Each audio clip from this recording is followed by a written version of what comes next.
Let us pray. O Lord, grant us a daily awareness of the precious gift of life which you have given us. As members of this legislative assembly, we dedicate our lives anew to the service of our province and our country. Amen.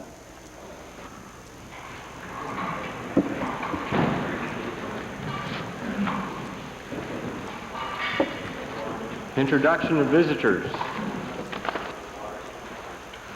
Mr. Speaker, I'm very pleased this morning to welcome a special visitor to the province of Alberta from Swaziland. We have with us, Mr. Speaker, Her Excellency Mary Kanya, the High Commissioner of Swaziland, who is stationed in Ottawa and is visiting here in Alberta to enhance trade developments between Her Excellency's country and the province of Alberta. Mr. Speaker, she had planned to meet with the Minister of Forestry, Lands and Wildlife, and later this morning will be calling upon His Honor the Lieutenant Governor. Mr. Speaker, Her Excellency is the first Swazi woman ever to be appointed to an ambassadorship, and as honorable members know, when a Commonwealth country is involved, the office is that of High Commissioner as opposed to ambassador. Her Honor is accompanied by her husband, Mr. Kanya. Mr. Speaker, they're seated in your gallery, and I would ask them to rise and be welcomed by members of the Legislative Assembly.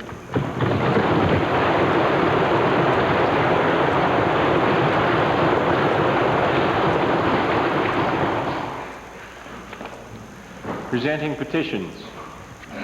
Reading and receiving petitions. Presenting reports by standing and special committees. Notices of motions.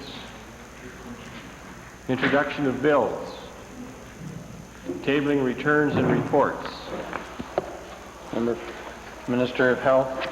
Mr. Speaker, I'm pleased to file with the Assembly copies of a brochure published by the Schizophrenia Society of Alberta with the assistance of Alberta Health, and it's entitled Schizophrenia, Youth's Greatest Disabler. Thank you. Associate Minister of Agriculture. Mr. Speaker, I would like to file with the Assembly today 6 copies of the Irrigation and Resource Management Division Applied Research Report for the period 1989 through to 1991. And Mr. Speaker, I would like to file with the Assembly a news release officially recognizing today as Farmers' Day. Agriculture is important to all of us, and annually we set aside this day to honor the rural communities and the farm families that are so dedicated to this industry. Minister of Advanced Education. Mr. Speaker, I'm pleased to table the 1989-90 annual reports for the Student Finance Board and the Alberta Heritage Scholarship Fund. Minister of Municipal Affairs. Mr. Speaker, I'd like to file with the Assembly a number of documents. First, the ownership retirement housing projects in Alberta, the Improvement District number 17 West, terms of reference for the preparation of a general municipal plan, April 1988, the new home warranty in Alberta, the case for extended coverage, 1986. I'd like to present these documents to the legislature. You're right. West Yellowhead. Thank you, Mr. Speaker. Mr. Speaker, today I'd like to table an itinerary of my trip to Ontario for the promotion of Western Canadian coal to the eastern markets. This is paid for by myself, Mr. Speaker. I'd like to table this with the legislature.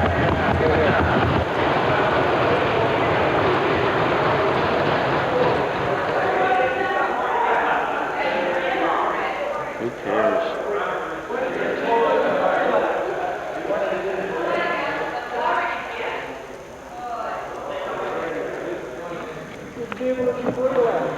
Introduction of special guests. Member for Drumheller. Thank you, Mr. Speaker. It's my pleasure this morning to introduce to you and through you a group of 29 people in the public gallery. They are primarily 22 bright, energetic, and enthusiastic grade 6 students from the St. Anthony's School in Drumheller. And they have the support of their teacher, Mr. Jerry Hamilton, and the parental group of Mrs. Chris Storrs, Mr. Steve Hummel, Mr. Ken Chartrand, Mr. Larry Pugh, Mrs. Mary Ann Vickers, and the bus driver, Mr. Tim Harrison. I've asked them to rise and receive in the public gallery and receive the traditional warm welcome of the Assembly.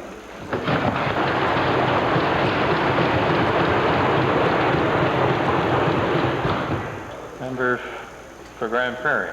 Thank you, Mr. Speaker. It's my pleasure today to introduce to you, members of the Assembly, a group from the Grand Prairie constituency. They're students and staff and families from the elementary school in Hythe. We have 44 in the group.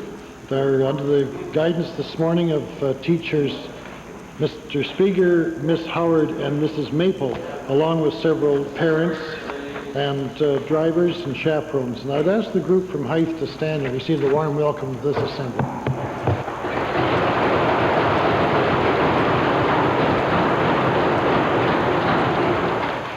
Calgary Forest Lawn, followed by Calgary Glenmore, followed by Clover Bar.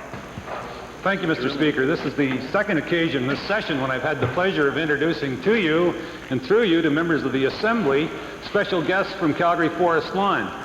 Seated in the public gallery are 38 exceptionally keen students from Holy Trinity School in Calgary. They're accompanied by their teachers, Mrs. Arndt, Mrs. Barrett, Miss Nina Burr, and parents, Mr. Barrett and Mrs. Matthew. I'd ask that they rise and receive the warm applause of the House.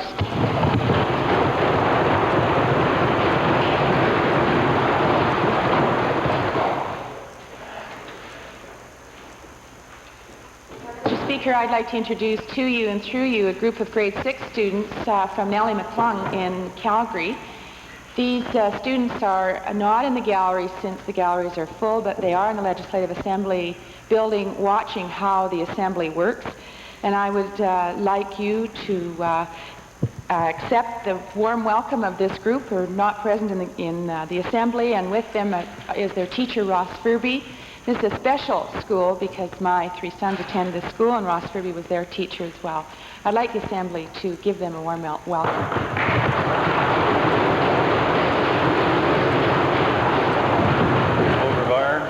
Thank you, Mr. Speaker. It's my pleasure today to introduce 23 guests from the Colchester School in Clover Bar. Students are accompanied by Ms. Carlson, Mrs. Van Petegem, and Mrs. Rill. I would ask that our guests rise. They are seated in the members' gallery. And I would ask the members of the Assembly to extend a cordial warm welcome.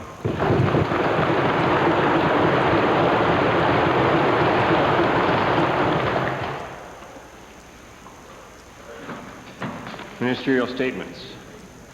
Oral question period. Leader of the Opposition. Mr. Speaker, to the Premier. Mr. Speaker, one of the very few tidbits of information that the Premier has condescended to let the Alberta taxpayer know about his junket is his plan to meet with the Queen, Mr. Speaker.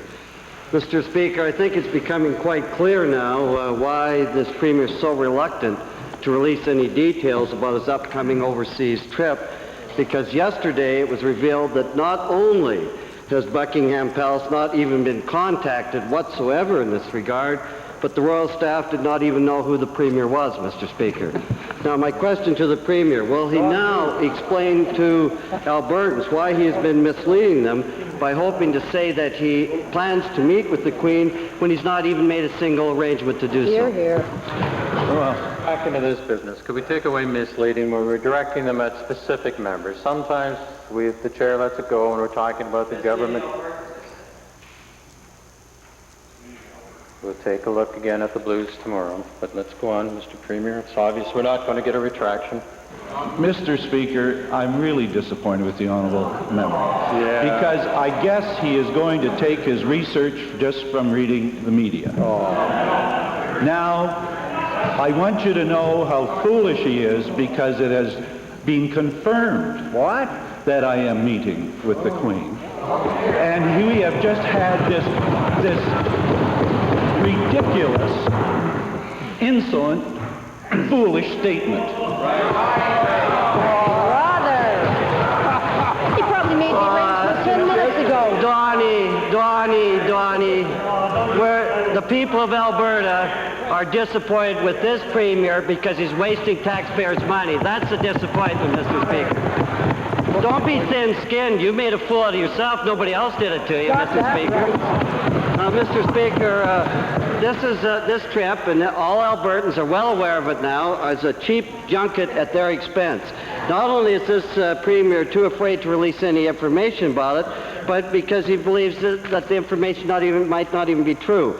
We have also learned that the Premier's Paris itinerary, at least part of it, what we can gather, Mr. Speaker, consists of a 5-minute meeting with a trade official and a half-hour meeting with another representative. Now, that's 35 minutes. I hope he can keep up to that schedule. It'll be very hard on him, I'm sure, Mr. Speaker. But my question to the Premier is simply this. Will the Premier justify spending our tax dollars to go to Paris for 35 minutes worth of meetings? Hear, hear. Well, again, Mr. Speaker, now the Honourable Leader has just been totally shot down on the first question, where he stood up and he does not know, and now I can confirm for him that his second question is completely incorrect as well, and stop taking his information from the CBC. That's right. This Premier still does not understand what is wrong. We wouldn't be playing this game if he'd been honest with the people of Alberta to begin with, Mr. Speaker. That's the point. If he'd laid out an itinerary, done it in the proper way, and taken along Please, order, order, order. We'll now have the question. Speaker, my question is simply this. Why didn't the Premier do the right thing in the first place, lay out a proper itinerary, and answer the questions in the proper way to begin with, Mr. Speaker? Well, Mr. Speaker, I can understand the Leader of the Opposition's concern now because he's looked so foolish. That's right. Because he is now finally up and trying to make a statement and been wrong on all of them. Right. That's right. So I can see why he is so disturbed. But for the people of Alberta, Mr. Speaker, we want to express our concern as well that they are so negative in the opposition here that they will try and actually damage efforts to build this province, the investment and trade, and undercut efforts by the government to work towards trade and investment in Alberta.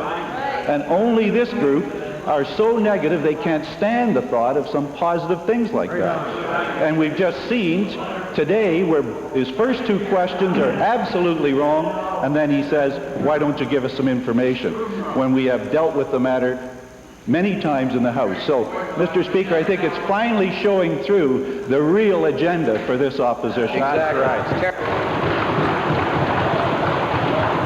Second main question, Leader of the Opposition. Mr. Speaker, what is foolish is this... Second main question, Leader of the Opposition. Second main... Wait till you put the... That's right. Now we'll have the question on the second main issue. I wish the Speaker of the House would stop playing games and get on with it. Thank you. For clarification to the House, Honourable Member, we'll go through this. Leader of the Opposition gets two main questions. The first one plus two supplementaries. Yes, we know all this.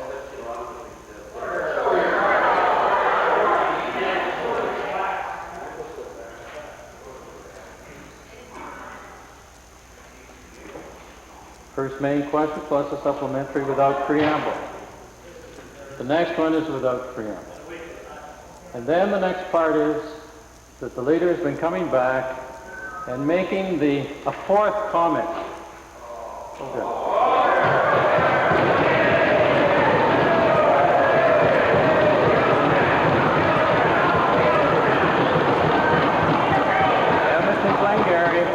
Edmonton Glengarry.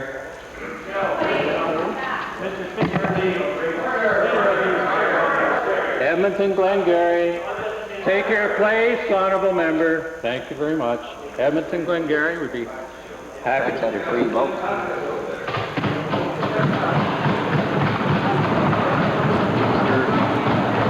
Mr. Speaker, I want to congratulate the New Democratic Party on its first free vote in this legislature.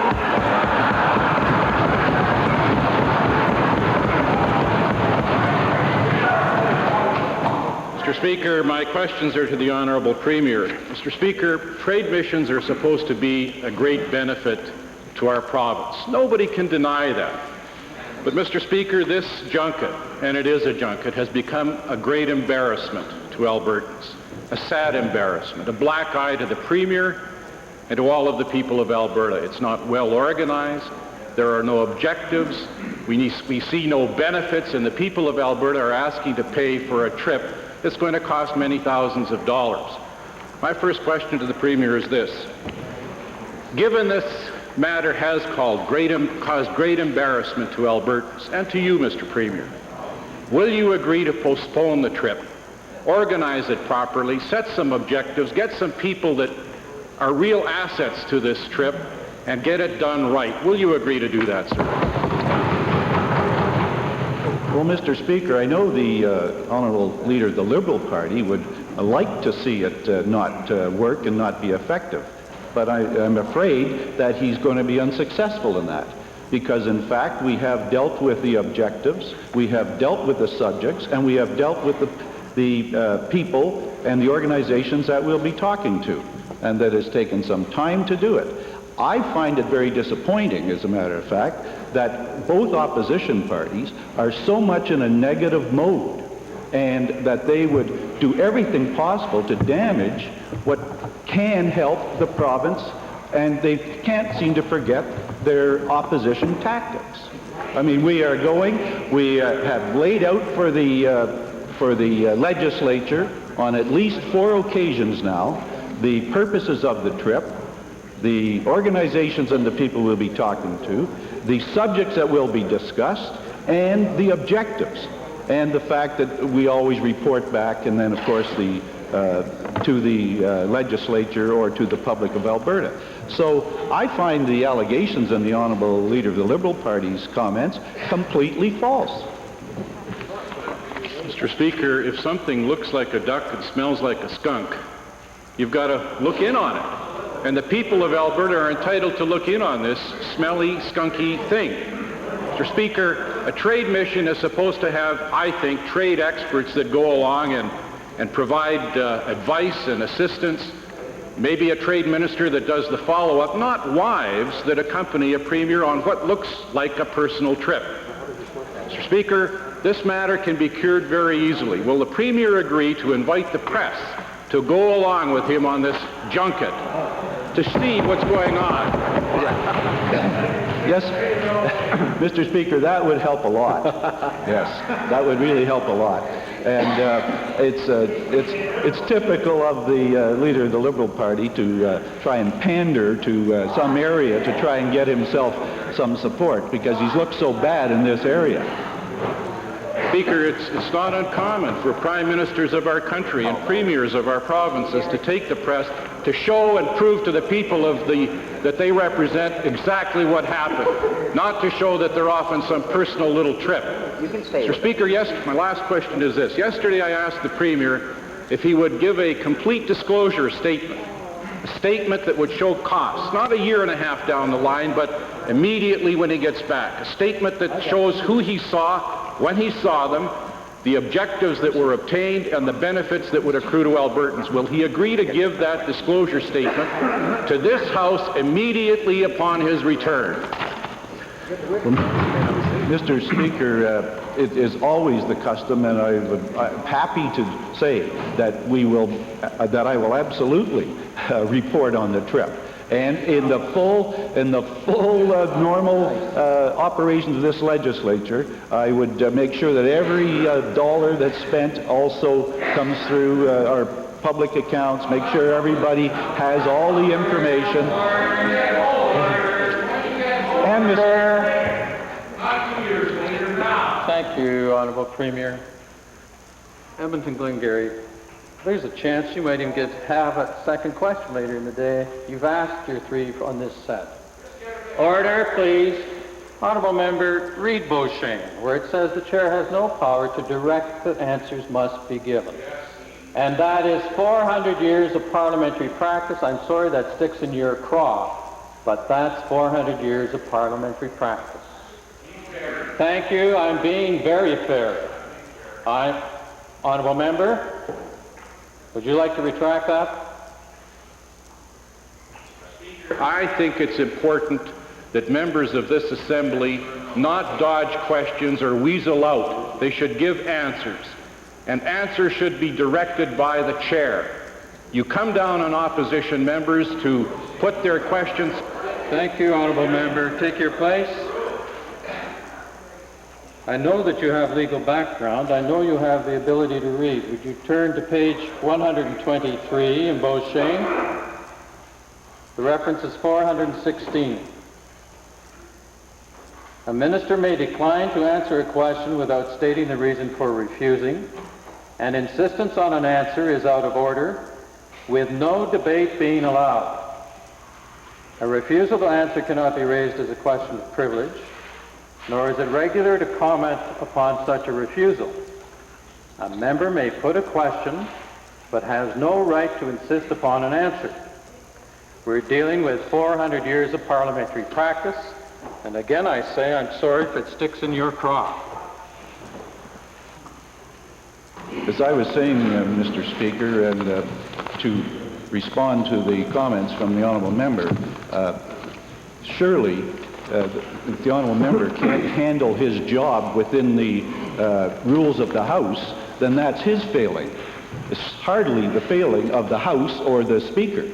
And they have to learn that when their responsibility is to try and criticize the government, but they don't do that by criticizing the chair or the office of the Speaker. Right. And to do that is disgraceful. Exactly. And they ought to be ashamed of themselves. They can't do their job within the rules. Right. Now, Mr. Speaker, as I said earlier, we report back on these missions. It's quite different from the type of mission when you take a great number of business people.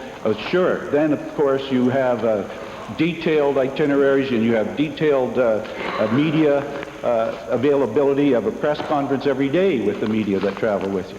But this is a fact-finding, a door opening for that kind of a mission. And I'm very disappointed in the honourable members that they are so intent on being negative that they feel that they have to hurt the province in order to continue that negativity. Now, I just want to say one other thing. The leader of the Liberal Party, when I'm an Alberta and Edmonton taxpayer, ran all over China and other places, and never ever gave anybody any account of. Thank you. Thank you. Thank you. Order, please. Do your own homework is a very interesting phrase, honourable member.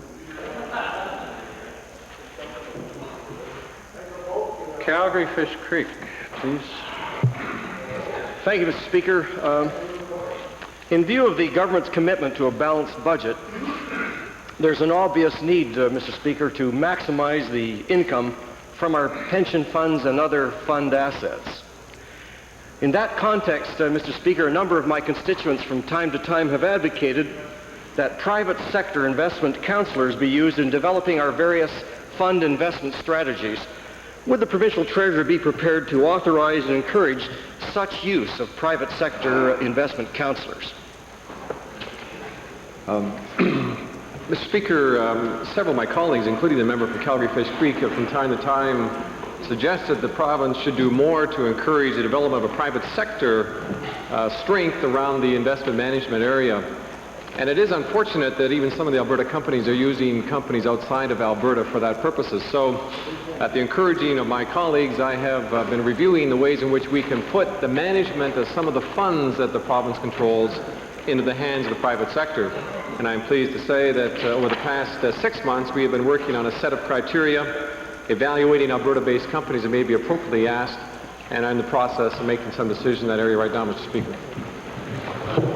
Mr. Speaker, well, I appreciate the answer, and I'm curious, however, by what means will the provincial treasurer and the government be able to evaluate down the road to what extent these private sector investment counselors have improved the investment performance of our various funds? Well, that's particularly a concern of the province, Mr. Speaker, and the government. We want to be sure that the maximum return is afforded to the investment of our funds, particularly for pension funds, for the Workers' Compensation Board, and in particular for the Student Finance Board Fund, Mr. Speaker. So we have done things on a gradual basis. First of all, we've undertaken a very careful examination of the firms involved. We want to be sure that there's a series of capable people in place in both of these entities. They must have decision-making powers here in the province. And moreover, they have to have a track record. They have to have been in the business and have some performance. And secondly, in concert with the managers, we will set out a set of criteria, and those criteria will in fact be evaluated on a consultation basis. We will check against performance, and we'll set certain guidelines in place to ensure that they are measured up to the what we consider to be minimum tests of investment. At the same time, we will carefully describe the kinds of investments that may be used. At this point, for example, Mr. Speaker, we'll limit the investment only in Canadian-based assets as opposed to other currencies. I think it's an important step, Mr. Speaker. I encourage the member, I certainly support the member for Calgary Fish Creek who's encouraged us to do just this, and we think this will bring back to the province of Alberta a very core set of financial experts which will afford a new diversification of our economy, to continuing along the line that we've done over the past 5 years. Evans and Goldbar. Thank you, Mr. Speaker. Mr. Speaker, the gradual erosion of healthcare services has become what seems to be a strategy of the provincial government. Now we've got another example of the erosion, the increasing refusal by Alberta Blue Cross to cover ambulance costs. Mr. Speaker, individual operators as well as the Ambulance Association confirm that over the past year, the number of ambulance claims rejected by Blue Cross has increased dramatically because Blue Cross has deemed these claims to be non-emergent cases. Mr. Speaker, it appears that many operators are now finding it necessary to pull out of Blue Cross contracts. My questions to the Minister of Health are then, will the Minister please explain her understanding of what the procedure and the guidelines are that Blue Cross uses to reject a claim 3 weeks after the fact, where they disagree with the decision of an operator who was on the spot? Mr. Speaker, I'd suggest the honourable member from Goldbar raise her question with Blue Cross. It's not any direction that the Department of Health has given to Blue Cross as an insurer for ambulance services. Mr. Speaker, that's a cop-out. The government does, in fact, have a tremendous involvement in Blue Cross and is certainly in a position, having written the Ambulance Act, to intervene in this case. Mr. Speaker, does the minister then think that it's appropriate for ambulance operators who must diagnose as to the severity of the condition, is it appropriate for those operators to be challenged as to whether or not the individual should be transported by ambulance? Mr. Speaker, there's no question that we have an administrative agreement with Blue Cross. Blue Cross runs a lot of the benefit programs, such as our seniors and established health benefits, such as special programs of support for seniors and others in this province. The Ambulance Act, contrary to the honourable member's question, has nothing to do with this because the act hasn't even been proclaimed. But I would remind her that the article that she read in the paper was an issue between a private operator and Blue Cross. And if she would like to have some information on how Blue Cross deals with its own, with the people that contract with it, I would suggest she raise the question with Blue Cross themselves. Panal Karimbi. Mr. Speaker, given that expanded trade to the United States has been of great benefit to hog farmers, producers in my constituency, and I'm sure all across the province, were very concerned when the matter of subsidies and hog exports were referred to the Extraordinary Challenge Committee provided under the Free Trade Agreement. Mr. Speaker, it is my understanding that the ruling of this committee was to be communicated to provincial ministers of agriculture today. Mr. Speaker, to the Associate Minister of Agriculture, is the Minister able to advise the Assembly of the committee's decision? Mr. Speaker, excuse me, I am very pleased to advise the Assembly today that the Extraordinary Challenge Committee in the Fort Countervale case unanimously dismissed the charges, and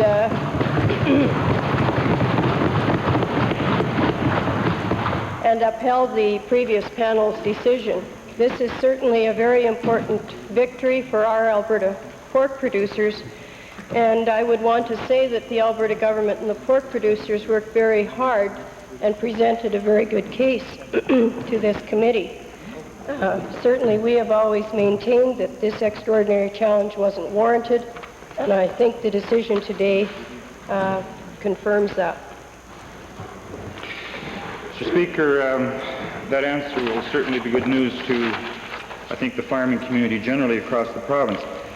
However, Mr. Speaker, this whole matter does raise another concern by way of the protracted nature of this overall dispute. By way of a supplementary question, Mr. Speaker, can the Minister advise the Assembly if this ruling will have any implications for the overall free trade agreement and particularly the disputes resolution mechanism? Mr. Speaker, certainly the FTA has been getting a lot of rather bad publicity, and I would really like to say that on behalf of agriculture, the free trade agreement has worked very well. In 1989, our exports increased by about 13%. Our indications are for 1990, 20%. So we feel very much that it has worked to our advantage. So this is really an important decision today.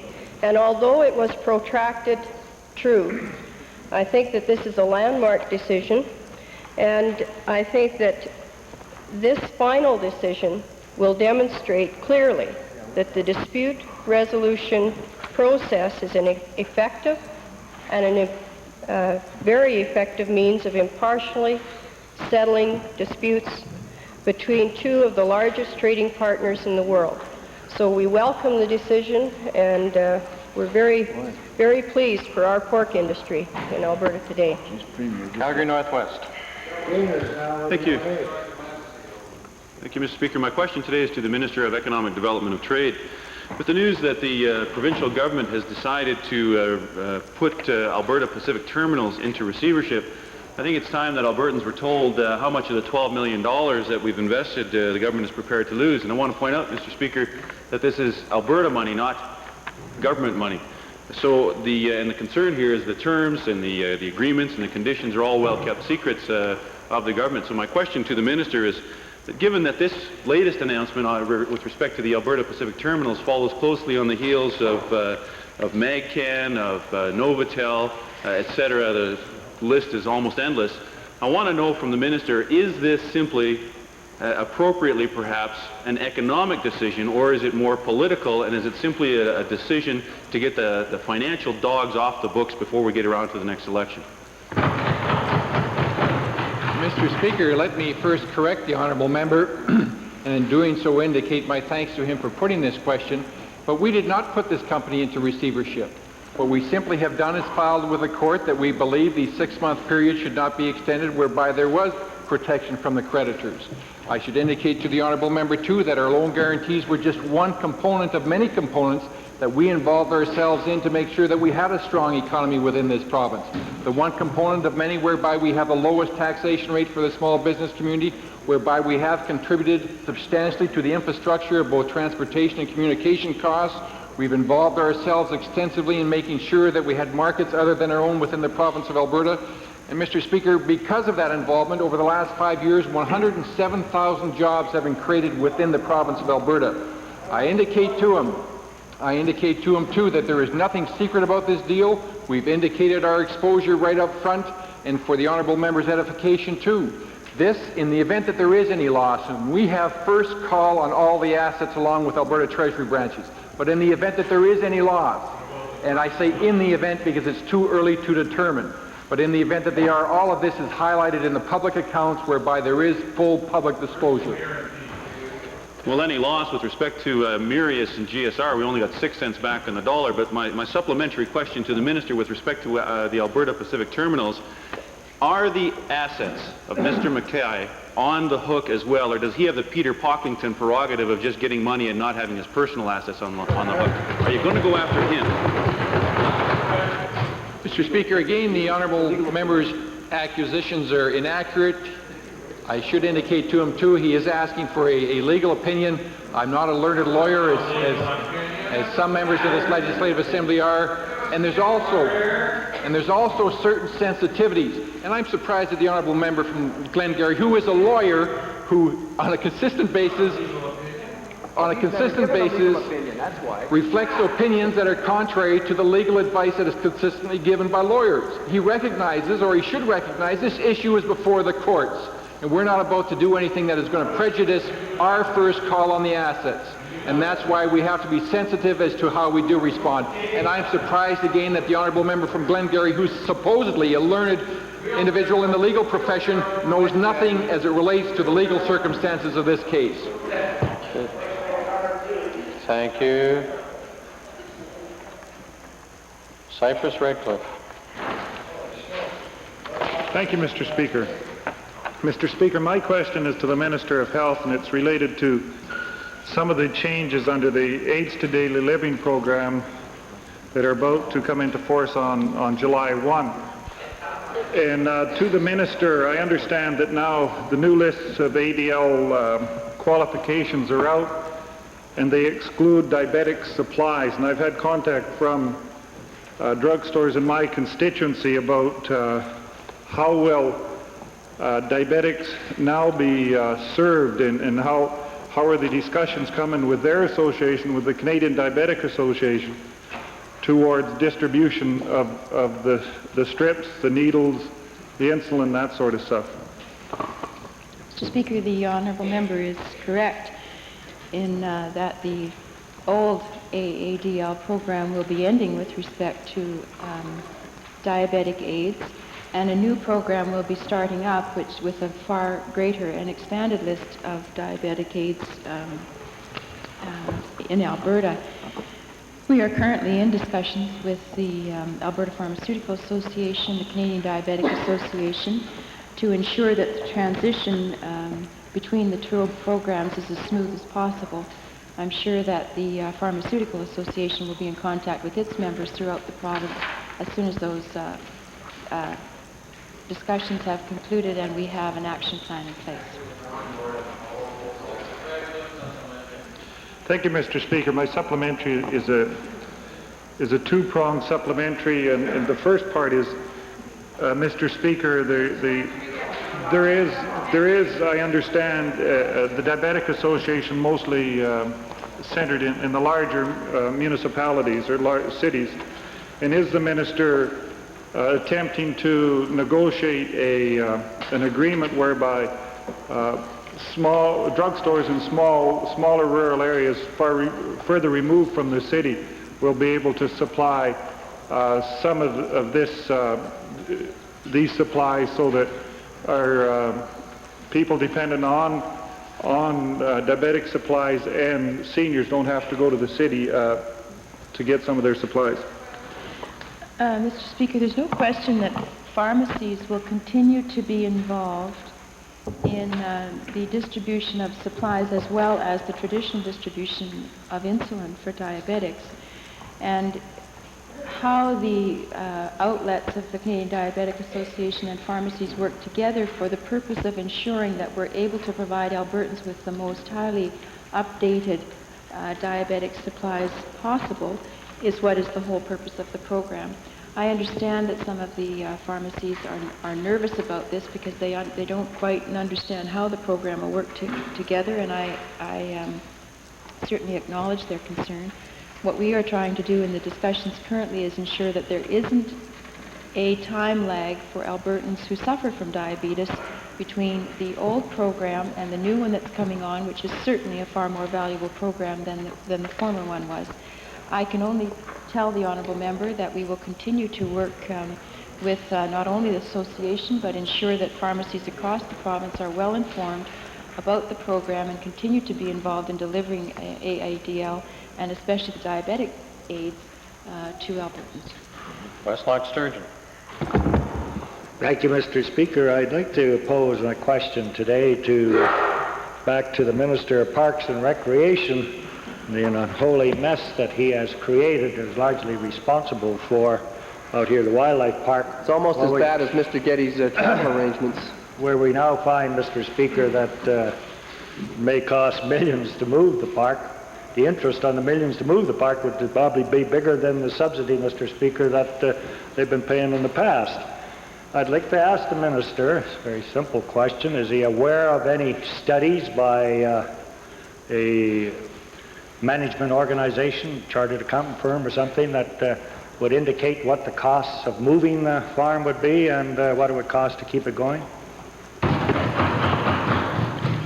Mr. Speaker, when the Foundation asked for proposals to be brought forward for a solution to the long-term future of the Alberta Wildlife Park, those individuals that had made the proposals to the Foundation undertook their own studies to look at the ramifications and costs of such a move.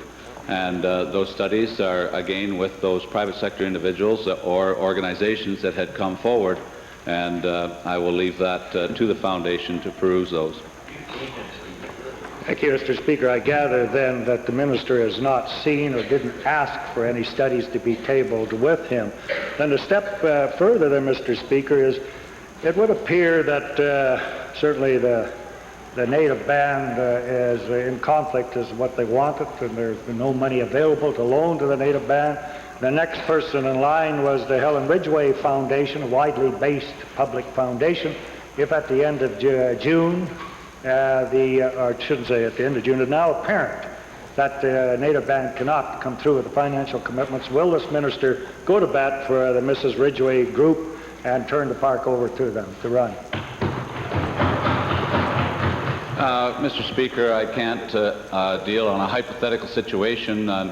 It's supposing certain end results of a process that's been ongoing, and I will have to wait until the Foundation reports back to me. Calgary, Glenmore. Thank you, Mr. Speaker. A group of 22 people consisting of businessmen, politicians, and academics are represented from right across Canada, have called themselves the Group of 22, and have recently submitted a report to the federal ministers outlining proposals on Canada's economic future. This group recognized 4 economic freedoms and feel that this should be recognized in the Constitution of Canada. And these 4 economic freedoms are the free flow of people, goods and services, and capital. And they've also pointed out the need to look at central Canada for strong economic leadership. Mr. Speaker, could the Minister of Economic Development and Trade outline the government's position on the position that these people have outlined on economic freedoms in relation to this report? Mr. Speaker, let me indicate that we have done a quick perusal of the paper and that we are doing an in-depth analysis, both the Treasurer and his department and our department. But I would underscore what the Premier has indicated on a consistent basis in this Legislative Assembly and throughout the province, whereby the purpose of his establishing the Horseman Committee of members of this Legislative Assembly, whereby we are looking to the Alberta population for input as to what they feel should be included in the Constitution. There are a number of worthy suggestions in the report from the Group of 22, such as the Honourable Member has suggested on the free flow of goods and capital and people.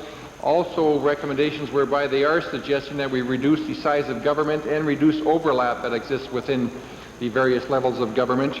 Those are suggestions that we will thoroughly analyze, but we wish to also underscore, as our Premier has done on a consistent basis, we are going to the Alberta population to ask them for input as to what they feel should be included in the Constitution. Mr. Speaker, the Group of 22's report states that provinces should gain power in some areas and less in others. And how could this government play a role with the federal policy in establishing powers of decentralization pertaining to economic development? Mr. Speaker, our government has been consistent in its approach as it relates to suggestions of overlap, the reduction of duplication. What we would like to see is the areas within our Constitution that relate to provincial jurisdiction not be intruded upon by the federal government. This is one of the recommendations within the report. Again, as I've indicated earlier, we are going to do a thorough analysis, but we're not about to preclude the valuable input that we do receive from the Alberta population as it relates to constitutional issues. Edmonton Meadowlark. in the middle? Yeah. Thank you, Mr. Speaker. Mr. Speaker, it's quite a sight to witness the saga of a premier who seems incapable of doing right even something as simple as making travel arrangements. In fact, Mr. Speaker, it must be a real treat. It must be a real treat for this government backbench to witness that kind of display from the middle of its front bench. My first question is to the Premier. Why is it that when Peter Lougheed went on a trip of this nature years ago, he would release a detailed itinerary, he would indicate exactly where he was going to go and who he was going to meet with, and he would actually invite the press along so that Albertans would get objective reports about what was going on? Why is it that he would do those things and this Premier denies categorically to do the same thing? Well, Mr. Speaker, just as the Leader of the Opposition was so totally incorrect and having found himself so embarrassed, couldn't stand to be here, the member for Meadowlark is just as incorrect. He doesn't know what he is talking about. Again, they insist on doing their research by going to the nearest newspaper or the media. Because, Mr. Speaker, I was the Minister of Intergovernmental Affairs involved in the trips when the former Premier was traveling. And I know there were two kinds of missions, and I've always talked about it today. There's when you are taking with you business people and others after you have made the initial trips to open the doors. But for the second trip, when you take business people, sure, you take media and you take other people, and you put out an itinerary, yes. But that's a completely different trip, because I want to straighten out the honourable member. First of all, the Liberal leader took the press because all he wanted was publicity. Exactly. I mean, he wasn't trying to help the city of Edmonton. He just wanted publicity. So he had them hanging right there with him.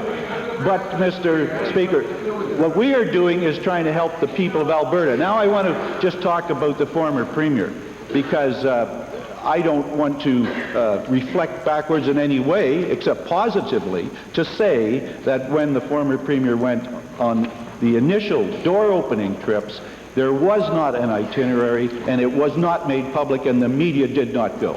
Who takes the trip?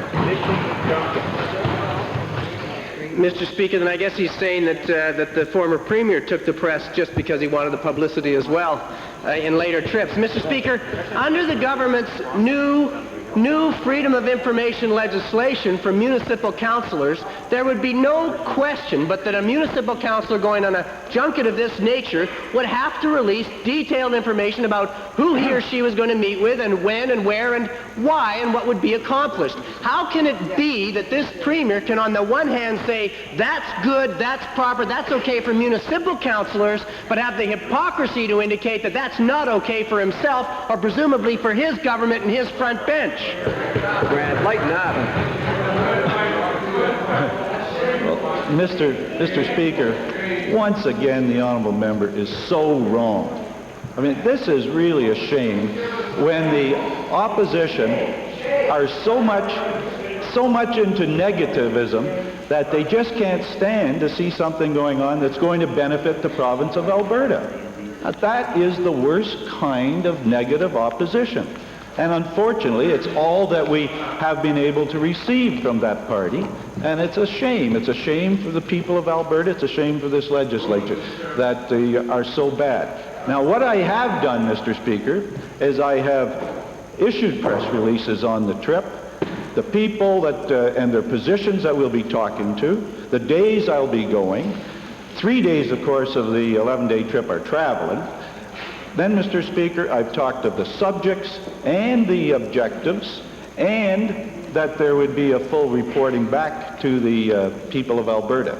So for the honourable member for Meadowlark to, just because he wants to be negative, to try and say that there's something that's not being laid out here is just absolute poor negative politics, and it's a shame.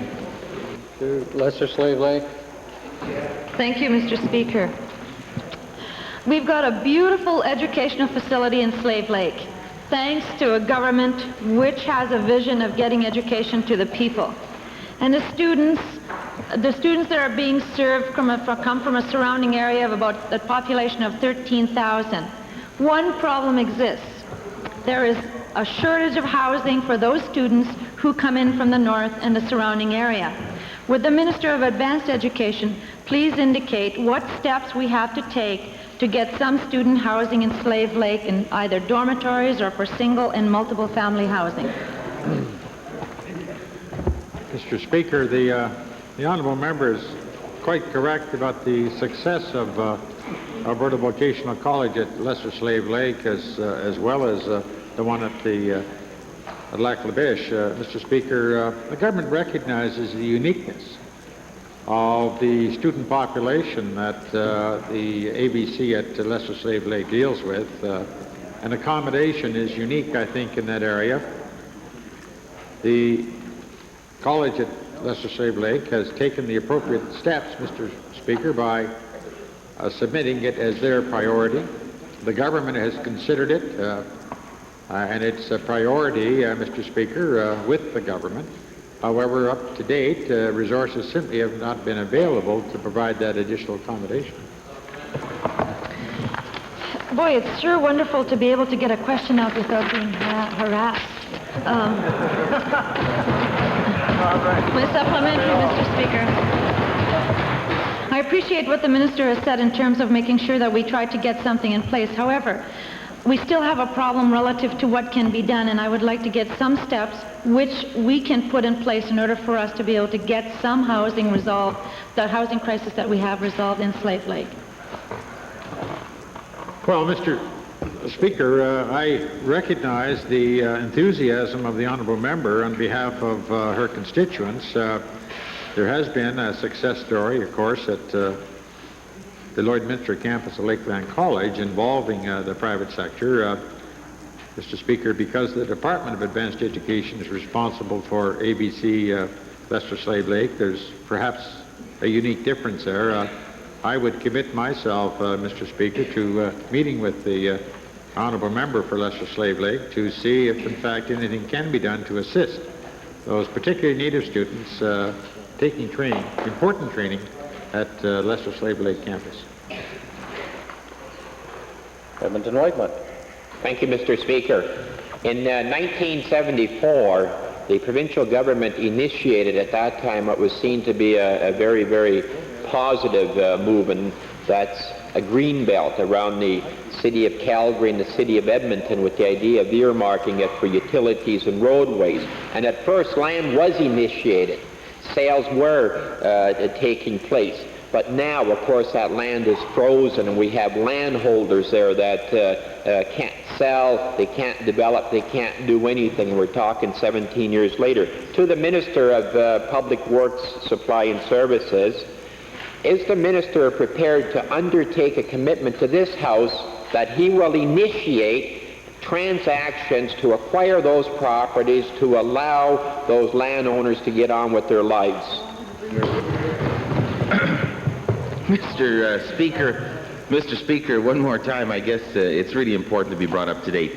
The honourable member from Whitemud mentioned 1974. What he ignored to say was 1988. In 1988, the then Minister of the Environment and the then Minister of Public Works, Supply and Services put out a statement that for the first time in 14 years clearly identified what the parameters of the transportation utility corridors would be in both Edmonton and Calgary. At the same time, the policy statement was also put out that would allow for the acquisition of those unacquired pieces of land in the RDA. And to this point in time, now in June of 1991, we've acquired over 85% of the parcels of land in both the RDAs of Edmonton and Calgary. There are about 120 files that remain there, and there are circumstances behind each and every one. Some individuals want to have their land sold. Some other individuals say, no, we don't want you to purchase our land until the next 2 or 3 or 4 years for whatever purposes there are. And we've, since 1988, Mr. Speaker, basically have dealt with all of the cases that are there. There are a few before the courts because individuals have the right to go through the Expropriation Act or to ask for a land compensation hearing with respect to it. But where we're at this point in 1991 is considerable progress ahead of where we were in 1974.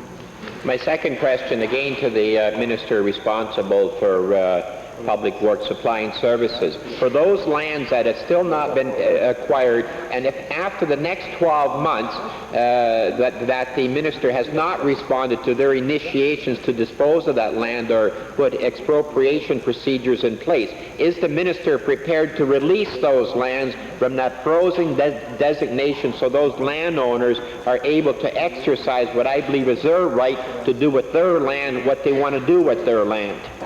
Mr. Speaker, as the honourable member knows, for his years on council in the city of Edmonton, that the lands that are part of the transportation utility corridor lands are lands that in fact the council of the city of Edmonton has said that they require for their transportation utility corridor aspects. If the honourable member, after spending so many years in the council of the city of Edmonton, after determining what that transportation utility corridor would be, is now saying that now that he's a member of this legislative assembly that everything that they had done for all those years was wrong, that is really quite an admission, Mr. Speaker, and that is part of this speaking out of both sides of your mouth. Mr. Speaker, we have a transportation utility corridor. It's clearly identified what it is. It's being surveyed. Since 1988, we've had a very aggressive policy of attempting to deal with outstanding cases. We've whittled them down to a handful of them, Mr. Speaker, and it's something that I have wanted to do since 1988 is make sure that we can clean up these outstanding files as quickly as we can. But there are cases, Mr. Speaker, where the individuals who own the land don't want us to purchase them at this point in time, and I think that we have a responsibility to listen to what their concerns are as well.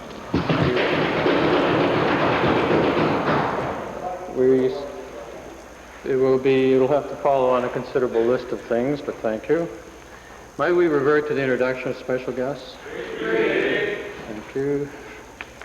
Opposed? Member for Lacombe. Mr. Speaker, it's a pleasure this morning for me to introduce to you and through you to members of the legislature 120 students from the Nelson School situated in Lacombe. They're accompanied today by teachers Mr. Jardine, Mrs. Ree, Mrs. Kist, Mr. Maloney, and also accompanied by several parents. They're seated in both galleries. I would ask them now to arrive and receive the traditional welcome of the House. All right.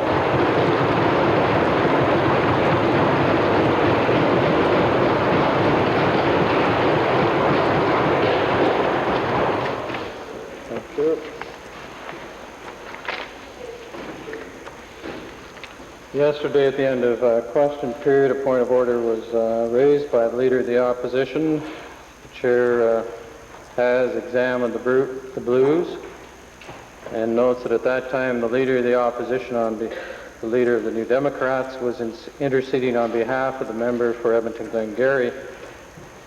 And I'm quite certain the member for Edmonton-Glengarry is not too shy and is able to stand up and defend himself.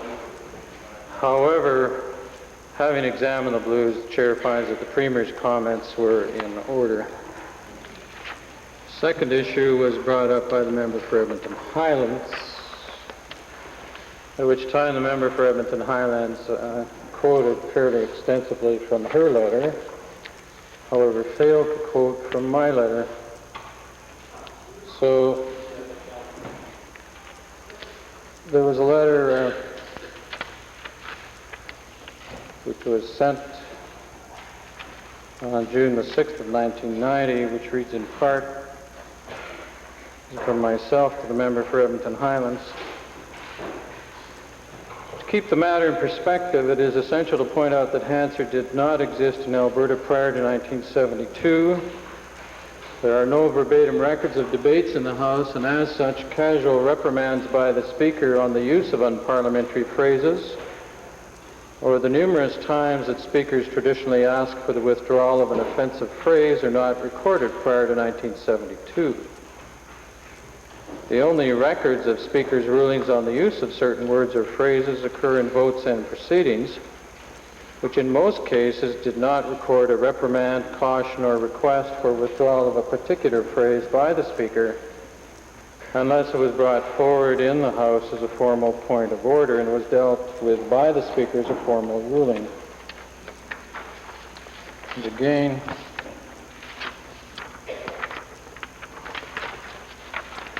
to quote further,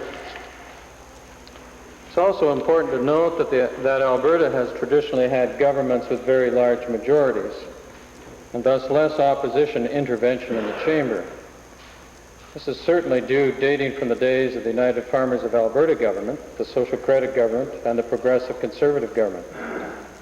In legislatures where there are few opposition members, the frequency of points of order significantly drops, and the chair accordingly has to intervene less in the debates within the chamber. Am I interrupting you, honorable members?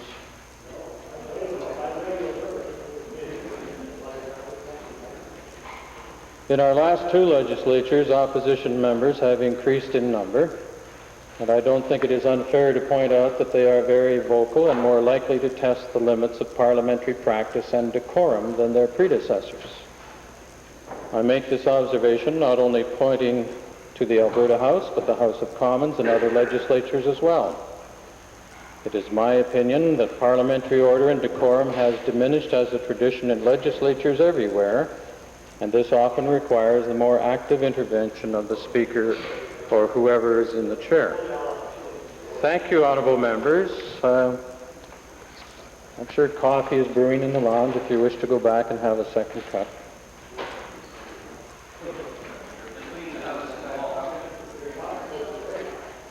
Forgive me, honorable member.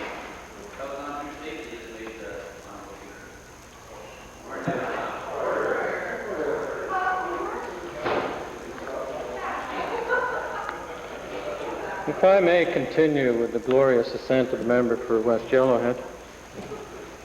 Lastly, concerning your comments about certain words or phrases in particular, I would again bring to your attention Beauchesne 486. The chair has frequently made reference to this citation and urges all honorable members to study it carefully.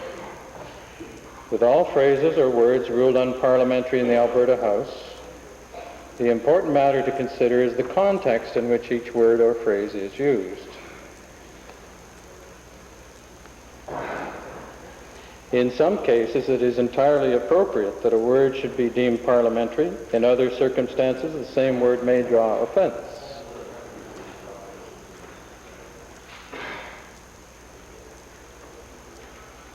If the temperature of debate is very heated, if the intonation of the word elicits offense, or if words used previous or following the phrase put it into a context of unacceptability. In other words, to merely look at a list of words deemed parliamentary may be futile. In most cases, you have to be there.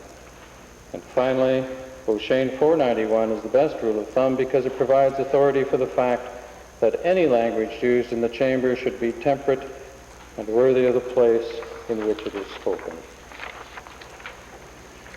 Copies of that letter will be distributed to the whole House. You'll have to stand in line, honorable member, but it's noted. First, Westlock Sturt. Yes, Mr. Speaker, on the point of order, I'm referring to the Rules of Order number 13, where the Speaker shall explain the reasons for decisions to the House. Mr. Speaker, I am addressing what would be the apparent unfairness of the allotment of questions when one of the opposition parties left today. There are just 7 or so left in the House. Repeatedly, Mr. Speaker, you have given 2 opposition questions back to back, sometimes in their own party, sometimes between the 2 parties. Yet, and this time, Mr. Speaker, and it certainly would appear to be quite unfair, you alternated 1 question over here and then went back to get a puffball from the government side.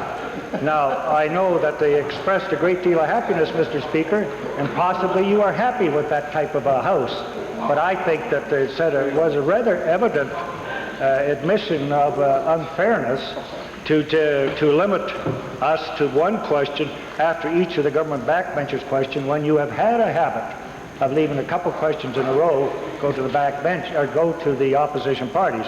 It would appear that in maybe a fit of dudgeon or whatever it is, that you decided that the only voices you wanted to hear were the sweet blue and orange ones, Mr. Speaker, but I think we could have had a very reasonable allotment of questions. Thank you.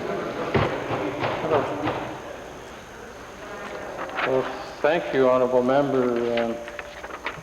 I'm intrigued that you complain that as a caucus as a whole you got more questions than you usually do.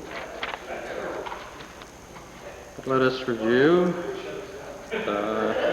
From your caucus we had Edmonton Glengarry, we had Edmonton Gold Bar, we had Edmonton Whitemud, we had Westlock Sturgeon, we had Edmonton Meadowlark, we had Calgary Northwest.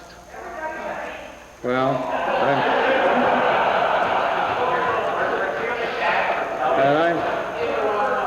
I'm so sorry, Calgary McKnight, but order. I'm sorry, but you were next into the question lineup, and still works out that members of this House have the right to be in question period, and that was the luck of the draw on this particular day.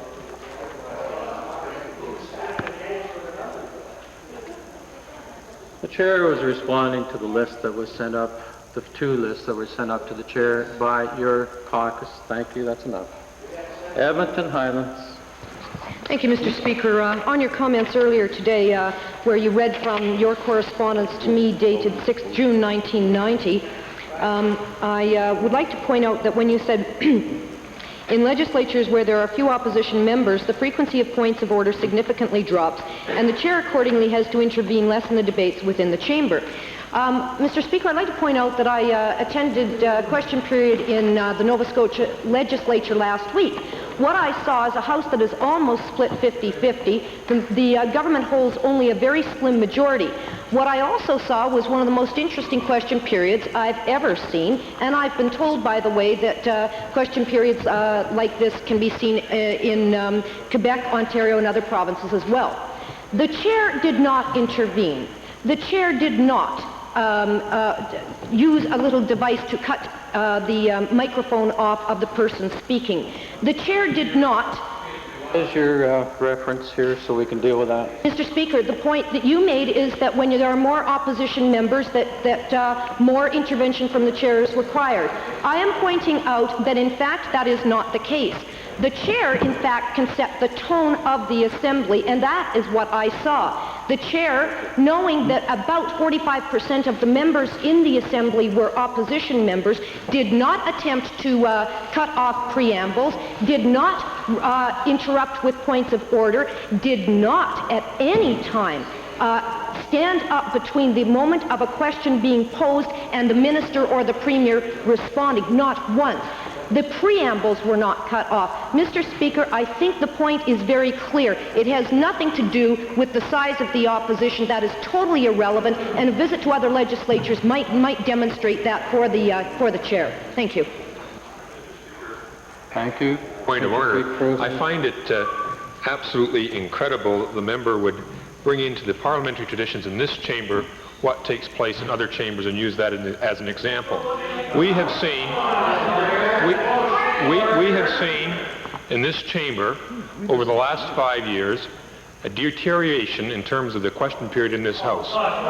Question period is for the purpose of asking questions. The Speaker and the House leaders have agreed to a new formula in terms of asking questions, in which preambles are allowed for the first question, but no preambles are supposed to be allowed for the supplementaries. This has been taking place in this House, long preambles, long beyond what the traditions of this Assembly have had in the 17 years that I have been here. And Mr. Speaker, I don't think the honourable member has a point of order whatsoever. Right.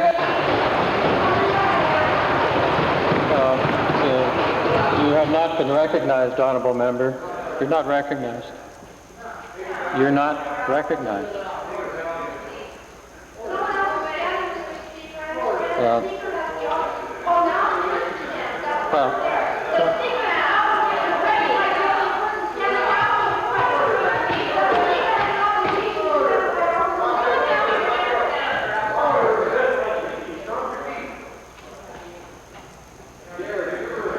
Well, no.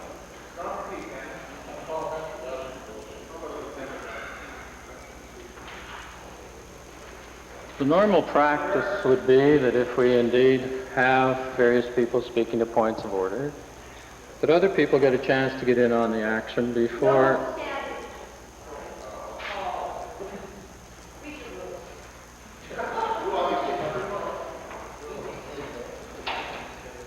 and the honourable member who raised it might indeed get a chance to sum up at the end. There was movement on this side of the House, and then there was other movement.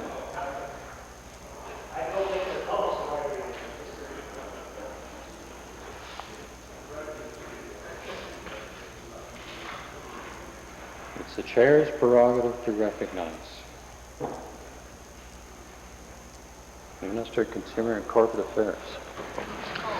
Thank you, Mr. Speaker. With respect to this particular point of order... Excuse me, honourable member, you have a problem over there. Please keep quiet and keep order. Keep order. Order, please. Order. Order.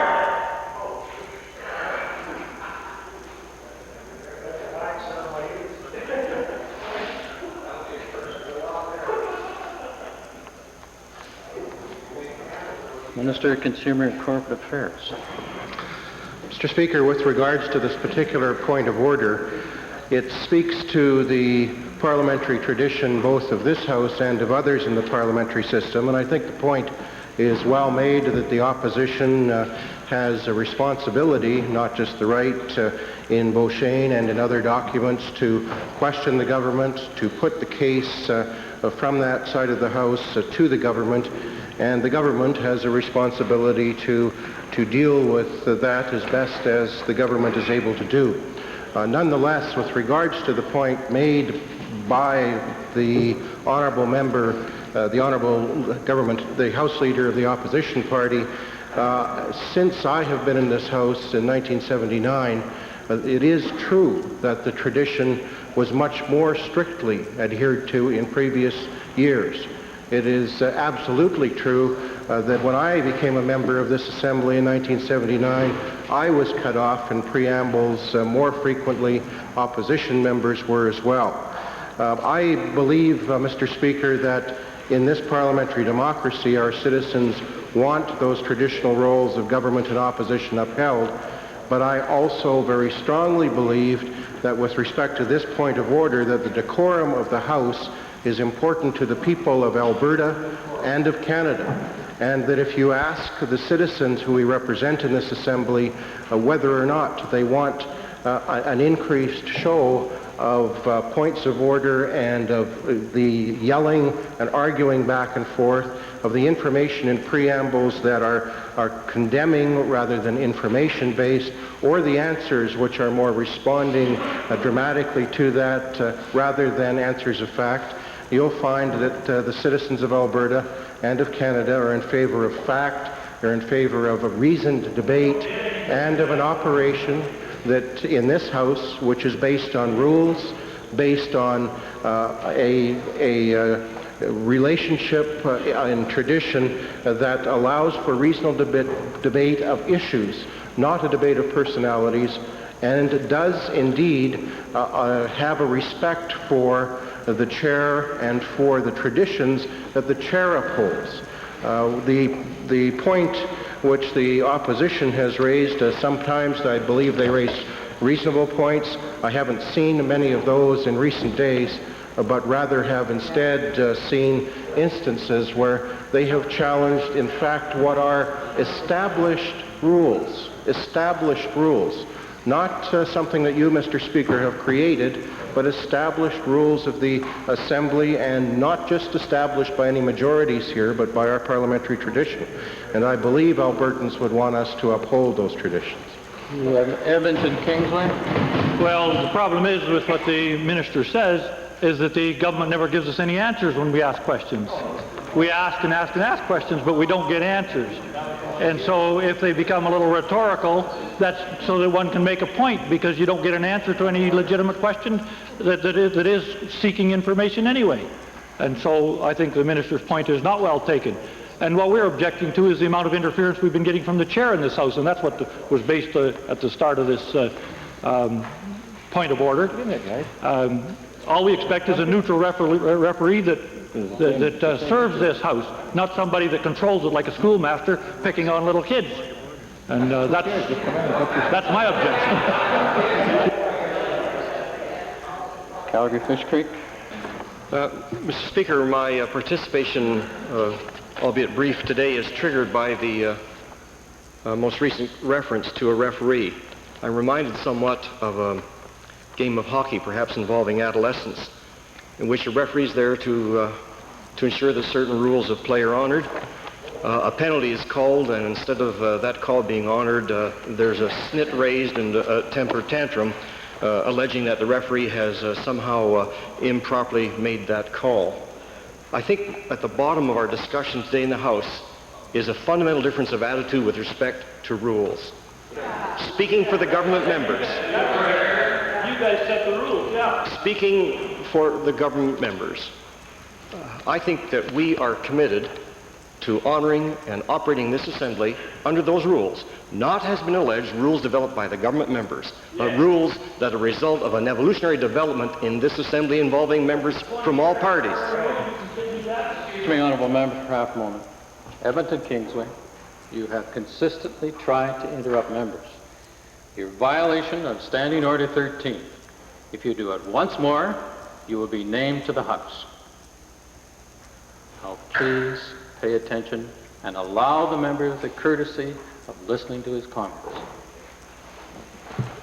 Thank you, Mr. Speaker, and if I could conclude, it's my view that the opposition members have a different attitude to the rules. They are something to be bent, twisted out of shape, or in fact periodically even ignored. And it's that underlying difference with respect to rules that is giving cause to these difficulties today and our past difficulties. And I would, with all the genuineness that I can muster, invite the opposition members to re-examine their attitude toward rules. They're here for a purpose. It's a purpose that I know our government colleagues support, and I suspect this view would be supported also by all of our constituents. Edmonton Jasper Place, followed by... I think perhaps it is appropriate that we have some discussion of the nature of question period and how we struggle through this time. I appreciate that there's strong emotions and sensitivities all the way around the House, and it's perhaps true in deference to the member for Calgary Fish Creek that we do tend to view question period differently depending on where we sit in the House. The opposition clearly feels it has an obligation to bring the government to account. Accountability is in our minds the number one purpose of question period. In the minds of some of the members, it's a way to bring forward some of the good points about the government. Occasionally members from the government side will ask, well, was there an announcement made yesterday that you'd like to highlight in the Assembly? And occasionally they will make representations on behalf of constituents. Obviously government ministers look at it from a different viewpoint altogether. But that's not the issue that we have in front of us in deciding the question period. I think the best thing that we can do is to try to let some of the issues develop in the course of question period. And I appreciate there's some difficulty from the point of view of the chair in terms of the degree of intervention, and I think that's really where there's an area of discomfort, if I can put it that way, that perhaps we need to find our way to relate through this thing as members and not so much from the chair. Now what I'm saying by that is that not that we don't need rules, but that the intervention of the chair should come at the point where the thing is getting disorderly. Now, it seems to be, on many occasions, in the last week in particular, the chair has stopped all proceedings to try to get dead silence in the room. A very difficult thing to obtain with this number of people and with whatever may be going on. Now, the difficulty with that is that it makes all of us feel a little awkward having to be hushed in that particular way. It also puts every single member here in the position of being able to slow the proceedings at the expense of one or possibly two people who happen to be at the tail end of the list. And what it means is that one or two people who have potential questions are being punished for something that may be a sin by all members of the House or by one or two other members of the House. So the punishment goes not to the perpetrators in that particular case.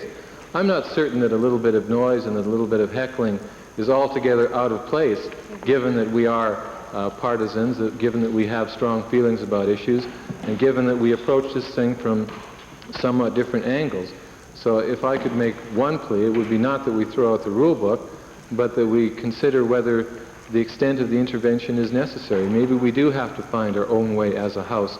Maybe the House develops a personality of its own in the course of these proceedings, and maybe it should be allowed to do that. Calgary Foothills. Thank you, Mr. Speaker. I just wanted to comment on the point of order. As a new member and a Tory backbencher, I feel sometimes that opposition parties forget that the question period does not belong just to the opposition parties, that it belongs to all members of this legislature. And as such, quite often with the agreed process by the House leaders, with questions going two to the opposition and one to the Tory party, we don't often have the opportunity to take our place in question period. And one of the things that seems to be very apparent that's causing that is the long preambles on both the first question and the two supplementals, as was again today.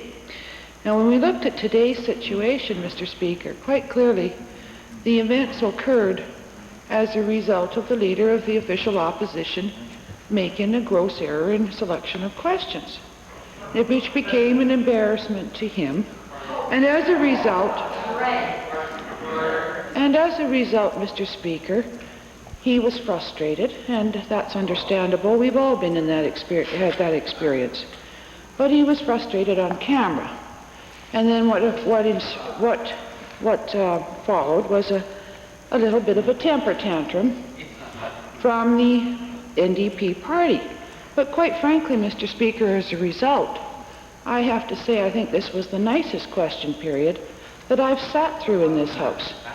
Because the opposition party, the official opposition, not the Liberals, actually all ran out in a temper tantrum.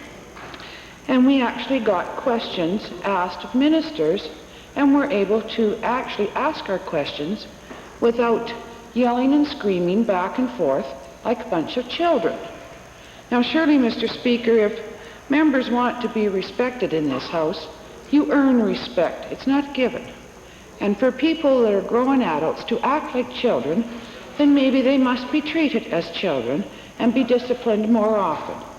And I would say, Mr. Speaker, if the honourable members opposite have a problem, I would suggest they go home and address their own behaviour patterns that surely that they were taught better when they were children. Thank you. Edmonton Belmont. Thank you, Mr. Speaker. It wasn't my intention to get into this point of order until the last speaker prompted me to stand up. I can assure the honourable member that today during question period what happened was that questions were asked by the Leader of the Opposition to the Premier. Responses came back, and there was an intervention by the Chair. It was at that point that there was indeed some frustration that started to percolate in the benches of the official opposition. But it wasn't because of the response of the Premier that frustration started to grow. It was because of the intervention. Correct. And at the point when the Leader of the Opposition had completed his remarks with respect to the first series of questions, prior to getting into the second series, there was another intervention. And to refer back to the analogy that was used by the member for Calgary Fish Creek, to refer back to that as that analogy and to expand upon that, where he talked of a referee in a hockey game, we don't need to be given lessons on how to skate, or how to put on equipment, or what a puck is, or what a stick is. And that's what happened today, is that the intervention that happened today was that we were getting comments that dealt with how question period is to flow. Well, we've been here for a period of time. I'm sure that every single member sitting in this legislative assembly knows that there is 45 minutes a day that is allocated to question period. That in that 45 minutes, the Leader of the Opposition is given the first two questions with two supplementaries. We know that. It happens. It happens every single day that we're in this legislative assembly. We are aware of the rules. What we didn't like was the intervention. And it's been going on for a long period of time, and you're right, there are different perspectives. there are perspectives from, I would imagine, from the government bench where certain projects that go on in constituencies, you want to get questions into answered, fine, so be it. We hold the government accountable, we want to get that on the record, fine, so be it. And for the member from Calgary Foothills to stand up and say that, you know, everybody has the right to get into question period, well, indeed you do, but you know, there's one other option that you've got, that's not afforded to either the Liberal opposition or to the New Democrat official opposition, and that's that you have your caucus. Right. And surely to goodness, sometime in your caucus meetings, you must be able to ask ministers questions about the policies that they're bringing forward. Right. I would imagine, Mr. Speaker, that those caucus meetings, sometimes they must get rather heated. Because I know that some of the members have said, my goodness, I don't necessarily agree with that policy. But, however, I am a conservative backbench and I support it.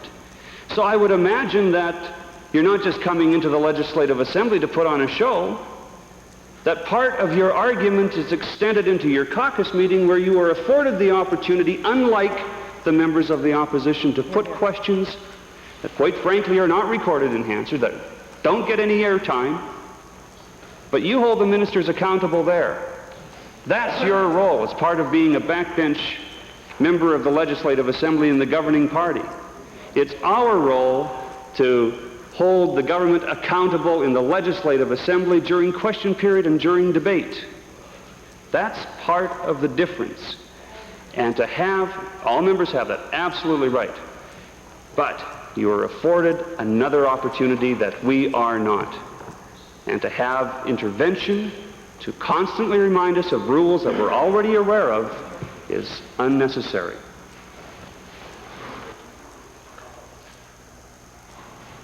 Minister of Advanced Education. Mr. Speaker, speaking to the point of order, which has obviously strayed somewhat from the initial point that was raised, recognizing that honorable members are elected to come to this assembly to do the public business. Perhaps not much has occurred since the question period this morning that many honorable members can be proud of.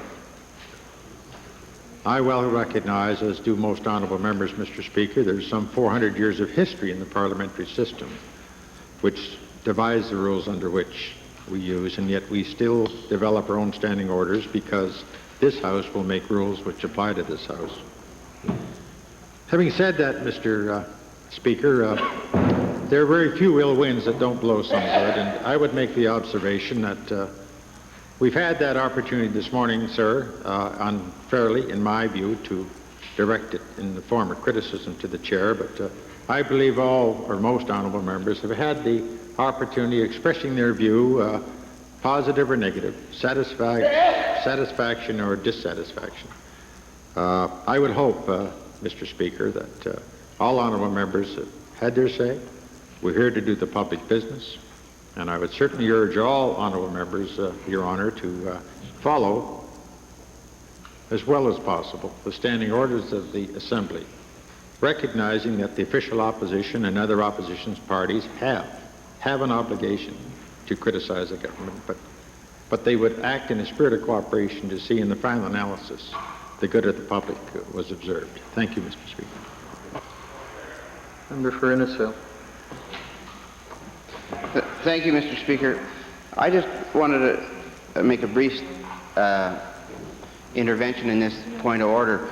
Today, we've heard how the speakers act like a referee, interfering with the game of question period. But I'd like to mention to the whole Assembly that I think where the problem is starting from, our question period is becoming member statements. And every preamble, it's not the preamble's the problem, it's the statement. And I don't know the day, but it's the member from Edmonton Jasper was quoted in question period saying to the Speaker, Mr. Speaker, it's not a question, it's a statement. And I think this is where we've gone wrong in the question period. Time and time, every question, the supplementary, are followed by a statement. Then the ministers have to get up, and they have to make a statement on this other member's statement. And I think if this House got back to question period, for question and answers. It would be a lot better. Thank you. Drayton Valley. Yes, thank you, Mr. Speaker. I agree with the previous comments by my honorable colleague there, and I agree that I don't think anybody has a problem with question period, with questions being asked and answered, but lately question period has deteriorated to a hurling of insults and innuendo which have to be dealt with by some means or other. Question period is also the only portion of our discussions in here where the press participate, and it is televised on TV. And we go out on the streets and we continue to wonder why politicians are held in such low esteem by the public. And this is not only common here, it's common federally and it's common internationally right at this time. And I would say, Mr. Speaker, that until we can get back to acting like human beings, educated, normal, adult human beings who have some things that we wish to debate or discuss in this House, that perception of politicians is going to continue to go downhill as long as we continue to act as small children in a sandbox fighting over turf and just hurling insults instead of asking questions, reasonable questions, and debating the issues before this House. Edmonton Whiteman. Thank you, Mr. Speaker. I wasn't going to get into the discussion, but obviously after the Honourable Minister of Advanced Education spoke and kind of suggested that we had enough discussion, members within his own caucus didn't agree, so I'll participate in the debate as well. We have been to a degree going round and round here, but I think it's healthy. It gives us an opportunity to maybe reflect what the parliamentary system is all about. It's fine to sit back and visualize like it's going to be a love-in here, but let's be realistic. It's not no love-in. You have government members that the member from Barrhead will constantly remind us, and you have members of the opposition. And part of the role of opposition is to be critics, not to sit back there and ask puffball questions. And part of the role of government private members, of course, is to ask those puffball questions, which to us at times can be very, very irritating, but they are allowed. Many, many times those puffball questions are obviously rehearsed. The minister is there with the answer all typed out ahead of time in his briefing book. It's obviously has been prepared, and many, many times a ministerial statement would take the place of that. There are always going to be those downsides when it comes to our parliamentary system, and one can sit back and say it looks like a kindergarten class, but that is the parliamentary system. The process is such that it lends itself to that type of abuse. And we've talked in terms of parliamentary reform. We've talked in terms of parliamentary reform from day one, but there's never been any indication on the government side that there are better ways of changing the rules to make it work more compatible for all parties. So we're locked into rules that are not beneficial to all members of the Legislative Assembly, and rules that members of government are not prepared to consider entertaining. So until we get away from this 400-year-old tradition and look at today's world and say maybe there's a better way of doing it, this type of thing is going to continue. And while it continues, Mr. Speaker, I believe that we as opposition, we as members of the Legislative Assembly, myself as one individual, what I want to see demonstrated time and time is fairness. And if I feel that as an individual I'm being treated equally to other members of the Legislative Assembly, then that's fairness. But if I feel I'm not being treated on the same basis as other members of the Legislative Assembly, then that's unfairness. And as long as there is the perception that there is unfairness as opposed to fairness, these type of interventions are going to continue. Thank you, Mr. Speaker. If I may, just for a second, the Calgary Herald yesterday carried a column by Mr. Don McGilvery, a guy that's covered, a writer that's covered the national scene since 1962, which has given nearly 30 years. He's written a column that's well worth I'd recommend to the members, to all members, to read both sides on question period, because the national government was trying to cut down on question period. And I may read bear with me, a couple of short paragraphs. It's very easy. It says the Commons question period doesn't need to be tamed. This is after watching for 30 years. And it's one of the few really effective institutions in Ottawa. Question period is the most powerful instrument in the hands of the opposition parties. much more so than formal debates on bills and budgets. It makes the government instantly answerable to its stewardship. The process makes the government as a whole subject to sudden and unexpected public scrutiny. Democracy works by confrontation. Now, he points out, Mr. Speaker, that back in 1961, and for instance, June the 10th, 15 questions were asked in House. Every one, 100%, were from the opposition. 1971, 10 years later, 42 questions were asked in question period. All were by opposition members. 1991, Mr. Speaker, which is come another 20 years forward, and just here the other day, June the 10th, 35 questions were asked, 4 of which were government backbenchers. Now, the point that this gentleman is making, and I think many experts on parliamentary tradition, is one that we seem to have escaped in Alberta for many, many years, starting with the Liberals and then the United Farmers, then the Social Credit and Conservatives, of huge government majorities, and somebody that questioned in the opposition was sort of looking like someone that had made a bad joke at the Queen's birthday party or something. It's taken a long time for us to realize that confrontation and heat and yelling back and forward. And I know, Mr. Speaker, you quite rightfully have said nobody has any right to demand that a minister answer a question. You're quite right. But then, Mr. Speaker, there's nothing wrong with the opposition heckling or booing and telling them they're a dog for not answering the question. That's what it's the commenting on the not answering that seems to be causing a lot of the problem. All I'm saying is that I'd recommend very good reading, Don McGilvery, Questions Keep Government Sharp, to both sides of the House. And there it's well indicated, as one of the members made earlier, I think it was the member for Edmonton, not Beverly, Belmont, that the government side gives a chance to ask questions in caucus and so on. The opposition's only chance, and this is what, after all, Mr. Speaker, democracy comes from, the original Greek word. Somebody puts forward a thesis, the other side puts an antithesis out, and together we get synthesis. Now, I know I'm giving you a lesson in Greek, Mr. Speaker, which you're probably much more versed than I am, but the heat of the exchange, as somebody once said, creates friction creates heat creates light, the public then can see what the reasoning is about. That's the whole process. And to get in there and say, no, don't body check, don't get rough in the corners, and all that is not following the system, Mr. Speaker. I'll agree if the guy has him down in the corner to him, beating the hell out of him, maybe you got to interfere. But you can't stop body checks, a little elbow now and again when they're not watching as they come across the blue line. That's part of the game, and I think we get all too concerned about it. Additional? Well, first the chair points out this is very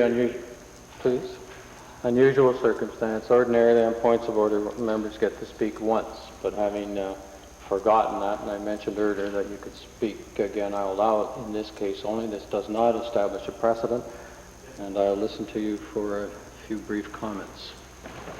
Mr. Speaker, I'd like to resituate this debate. I took notes from every person speaking. What I'd like to do is start with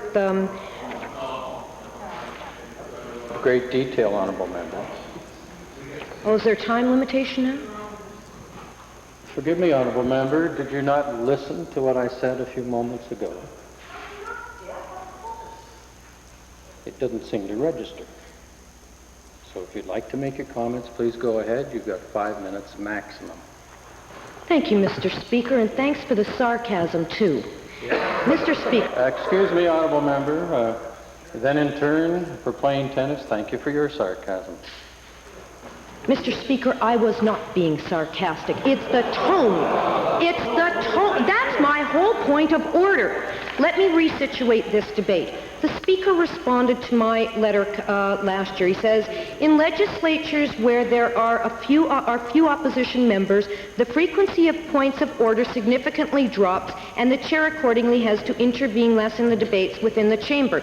My point was that is blaming the opposition. There is already an indication by the chair that he assumes it is the opposition that causes the problem. I said I went to Nova Scotia. I saw their legislature in action, and I was very impressed. The Speaker didn't intervene. It was great. You know, the posture was wonderful. The preambles were completed. The questions were dealt with by the ministers. It was wonderful. Now, I'd like to point out why why I got this letter from the Speaker. He had distributed a list of words that were now illegal in Alberta, and I said, quote, some of the words ruled unparliamentary in Alberta since 1986 are very surprising indeed. Autocratic, buddy, collusion, crazy, parentheses, this drives me, flunky, honest, parentheses, come.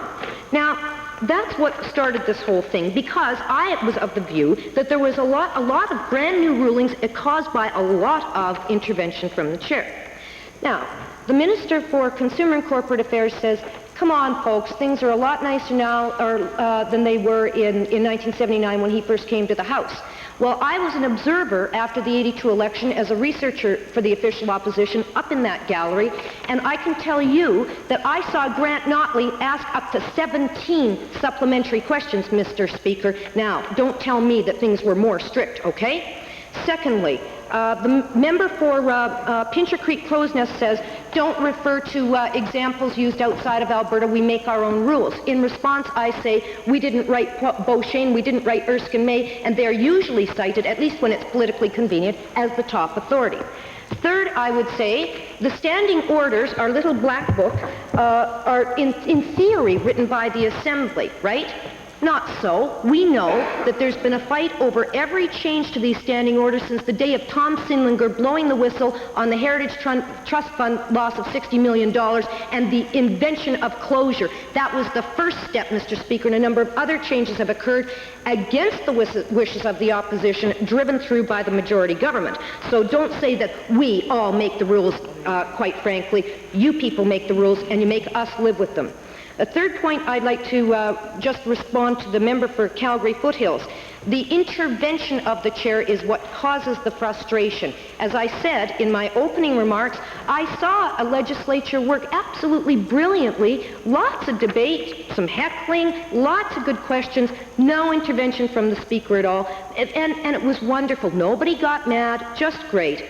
I'd also like to point out to the Minister of Advanced Education who spoke on this matter, he said, well, we're really criticizing the chair. Yes, that is correct, because of the amount of intervention and where it occurs and the type of intervention. He said, let's get on in a spirit of cooperation. My point precisely. It can happen. I saw it happen last week. I was very impressed with what I saw. You can do it. All you need is a referee who A, doesn't make personal insults or sarcastic comments, B, doesn't intervene frequently throughout question period. That's all you need. In fact, the chair sets the tone of the meeting. Everybody knows, for the purposes of chairing, everybody knows who's ever chaired meetings, that the chair sets a lot of the agenda just by the tone. So, quite frankly, that is the point.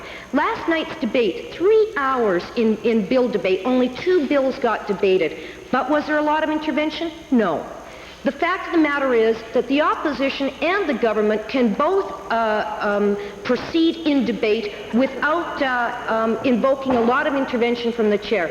Our point is, we should not be blamed, as the Speaker has done essentially in his letter to me, we should not be blamed for interventions by the chair when we know in other legislatures where the opposition is darn nearly 50% of the Assembly constituted, the interventions are nowhere near as frequent nor as personal.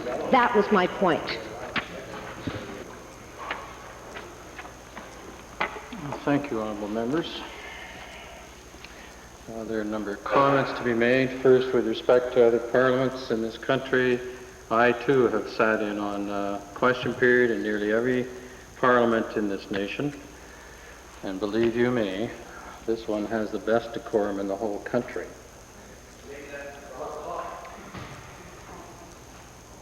I was intrigued to hear from Edmonton Belmont that everybody here knows the rules.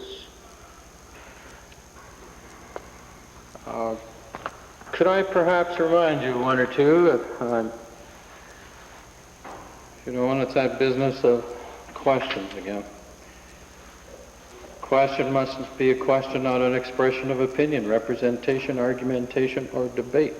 Beauchesne 409, subsection 1. That is violated daily in this place. A supplementary question should need no preamble. That's 409, subsection 2. That is violated daily in this place. 409, subsection 3 reads in part, questions should seek information, should not be argumentative or make representations. That too is violated daily in this House. 409.7, a question must adhere to the proprieties of the House in terms of inferences, imputing motives, or casting aspersions upon persons within the House or out of it. That is violated almost daily in this House. So, that's why some of the interventions occur. And say nothing about unparliamentary language. So I'm greatly encouraged that all members know the rules, and I look forward to the fact they're going to read them all over the weekend, because the chair is not going to change its approach to question period. Now, a couple of other interesting things here. Question period has not been curtailed. To be curtailed, you'd have to shorten question period. That has not occurred. It's been slowed down in the last couple of days by members themselves. If there's not going to be due respect for other members in this House, oftentimes members in their own caucus are making noise so that the member who's trying to ask the question doesn't even get a chance to get started. So question period has not been curtailed. If the noise of the House continues, then the chair will not recognize honorable members until at least they have stand a chance of the first 5 words getting out of their mouths to be heard. Comment was made, again, about what occurred earlier today. It occurs on a regular basis. The Leader of the Opposition gets 2 main questions. First question and 2 supplementaries. The 2 supplementaries are never succinct. There's always a preamble, and then the question. But what occurs after the first question is that the Leader of the Opposition takes that opportunity then to make a counter-statement to whatever the last answer was from whichever member of the front bench the question was directed to. So that then is akin to slipping in another question or another comment and then say, oh, well, that isn't my real question, now I'm going to go to the second main question. And that admonition was given in the last couple of days, and again, that's what caused some of the confusion of this day. It is also pointed out that the late Grant Notley, on occasion, was given up to 13 or 14 supplementaries. Yes, but the member conveniently forgot to mention the fact that the House in that day, honorable member, order. The honorable member conveniently forgot to mention that in that day the numbers in the House were 75-4, and indeed there was a different practice in place because of this fewer numbers in the ranks of the opposition, so that extra questions were allowed. That has not been the case in this House since 82 or 86, and we've negotiated what is the present system. Order, please. Now, the member for Edmonton Highlands has once again, both overtly and in other manners, made an attack upon the chair. Yesterday, the chair had to read section 168 in Beauchesne to the member for Edmonton Glengarry. The chair will now read it again to the House, and it's now directed at Edmonton Highlands. Reflections upon the character or actions of the Speaker may be punished as breaches of privilege. The actions of the Speaker cannot be criticized incidentally in debate or upon any form of proceeding except by way of substantive motion. The direction was given yesterday to Edmonton Glengarry. It's again given to the member for Edmonton Highlands this day. The chair is prepared to accept an apology now, or else the chair looks forward to the member being good enough to prepare a substantive motion with respect to the chair, and failing that action, The member for Edmonton Highlands will not be recognized in question period until such time as either action transpires. Now we will deal with the next.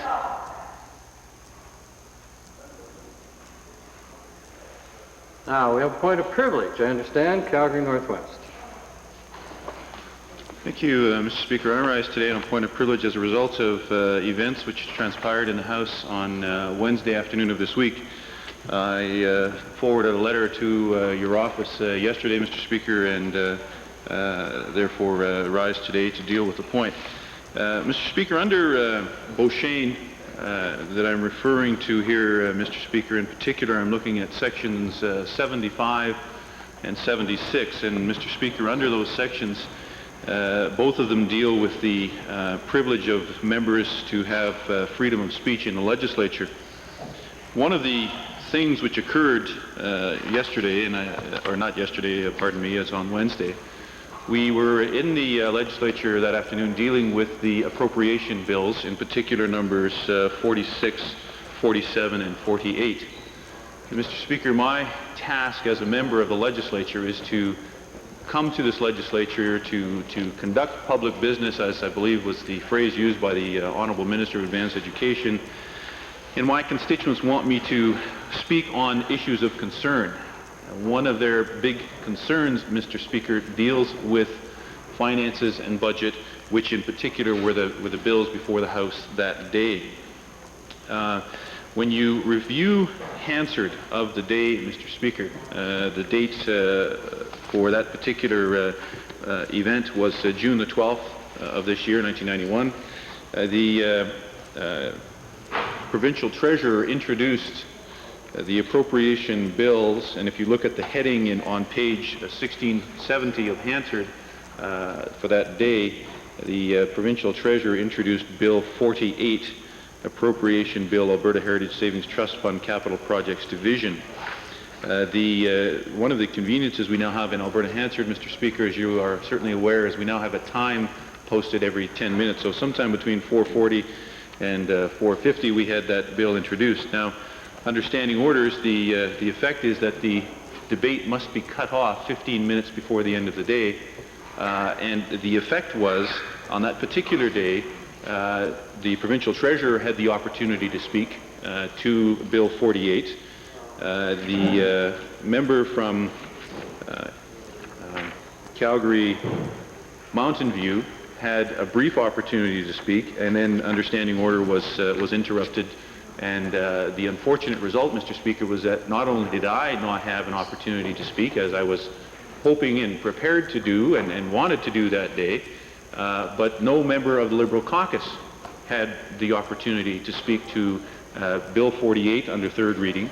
And unfortunately, no member of the Liberal caucus had any opportunity to speak to, under third reading, to speak to the other two appropriation bills as well, being bills 46 and 47, which did not receive any discussion. When I review also, because they're related, Mr. Speaker, the other Hansards that deal with these particular bills, because of the way our rules of the House are set up, when I review back to the committee stage occurred on June the 7th of this year, and at that time we had the opportunity, again, only to debate one of the three appropriation bills, that being Bill 47. There occurred no debate on Bill 46, no debate at that day on Bill 48. We had only the opportunity for one member of the Liberal caucus to speak. That was the member from Calgary Buffalo, who has been our finance critic, and of course perhaps most related to these. Again, other members and of course of the Liberal caucus did not have the opportunity to speak, even though we would have liked to have had the opportunity. Again, no one spoke at all because there was no time allowed for debate on Bill 46 at the committee stage, nor on Bill 48. And Mr. Speaker, those bills are fundamental clearly to the operation of government, but they're also fundamental concerns of my constituents, and I'm sure the constituents of every single member in this legislature. So I looked at that particular date, Mr. Speaker, and was concerned that only one Liberal member had the opportunity to speak.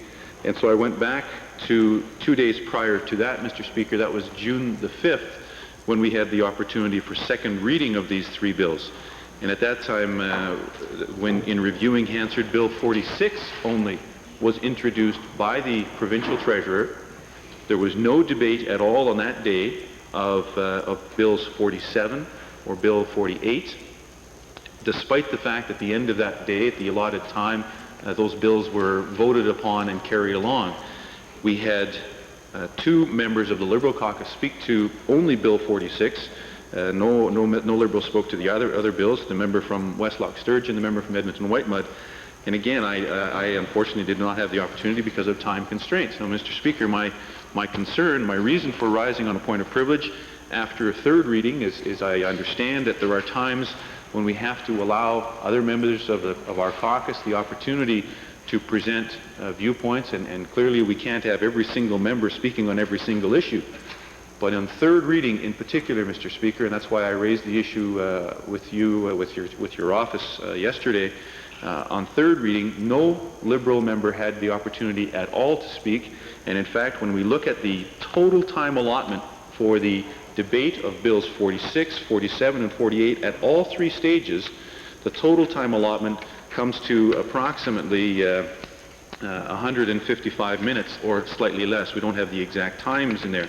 And Mr. Speaker, my concern is that the way the bills are moved through, where you debate one and the other two kind of get carried along at the end of the time frame, without sufficient debate, I think is a breach of the privilege of myself as a member of the legislature, and I know is a concern for my members, for my constituents, and therefore I rise under a point of privilege requesting that the debate for these bills be reopened so that all members have an opportunity to deal with these bills, because the time span that we had that dealt with these particular bills, as I said, approximately 155 minutes, slightly more than 2 hours.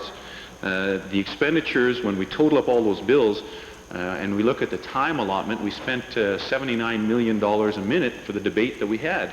And I don't feel that that's sufficient for these particular bills, and I will leave it with your office to deal with it appropriately, Mr. Speaker.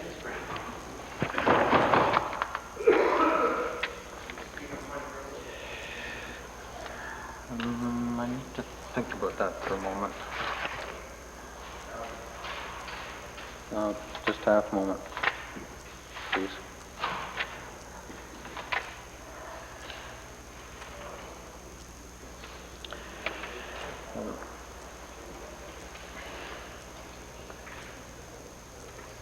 First, Honourable Member for Calgary Northwest, this is not a point of privilege, but it is indeed a point of order. Therefore, the comments that you've made will be seen in the context of the point of order. So now, speaking of the point of order, Red Deer North. Thank you, Mr. Speaker. Speaking of the point of order, first of all, just for purposes of checking on this, April 4th, April 5th, April 8, 9, 10, 11, April 15, April 16, April 17, April 18th, April 22nd, April 23rd, April 24th, April 26th, April 29th, May 6th, May 8th, May 9th, May 10th, May 13th, and covering through in June right up to the present date.